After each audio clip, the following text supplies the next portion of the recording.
आपने कभी Facebook ads में लुक लाइक ऑडियंस का नाम सुना है, लेकिन समझ नहीं आया कि आखिर ये बनती कैसे है। बहुत से लोग सोचते हैं कि लुक लाइक ऑडियंस का मतलब बस नई ऑडियंस बनाना होता है, लेकिन सच्चाई इससे बिल्कुल अलग है।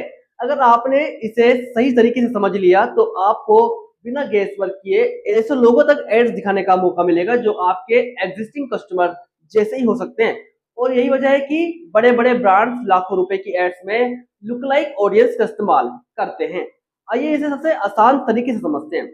मान लीजिए आपकी एक कपड़ों की दुकान है और पिछले कुछ महीनों में 1000 लोगों ने आपसे शॉपिंग की है। अब फेसबुक के पास उन कस्टमर्स का डेटा मौजूद है, जैसे उन्होंने आपकी वेबसाइट विजिट की, परचेज किया, फॉर्म भरा या आपकी ऐप यूज की।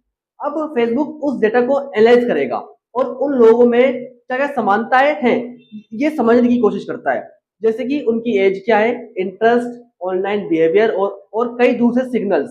इसके बाद मेटा ऐसे लाखों नए लोगों को खोजता है जिनका बिहेवियर आपके एग्जिस्टिंग कस्टमर से मिलता जुलता हो। यही नई ऑडियंस लुकलाइक ऑडियंस कहलाती है। अब यहाँ सबसे बड़ा सवाल आता है कि लुकलाइक ऑडियंस बनती किससे है। इसका जवाब है सोर्स ऑडियंस से। सोर्स ऑडियंस यानी वह डेटा जिसके आधार पर मेटा नई ऑडियंस तैयार करता है।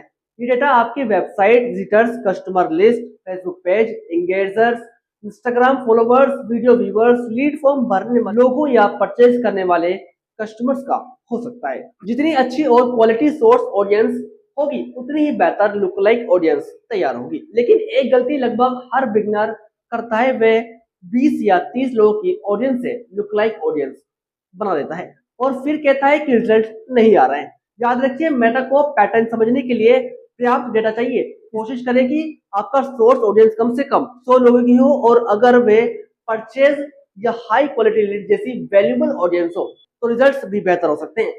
एक और सवाल जो अक्सर पूछा जाता है, क्या लोकलाइक ऑडियंस इंटरेस्ट टारगेटिंग से बेहतर होती है?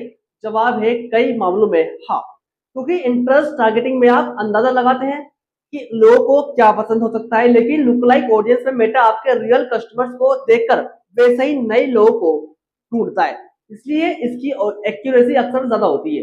तो अब जब भी कोई आपसे पूछे कि लुकलाइक ऑडियंस आखिर बनती कैसे है, तो बस इतना याद रखिए, मेटा पहले आपकी एग्जिस्टिंग ऑडियंस को समझता है, फिर उसी जैसी नई ऑडियंस खुद ढूंढकर तैयार करता है। यानी आपको लोगों को खोजने की जरूरत नहीं पड़ती, मेटा आपके लिए सही लोगों को खोजता है।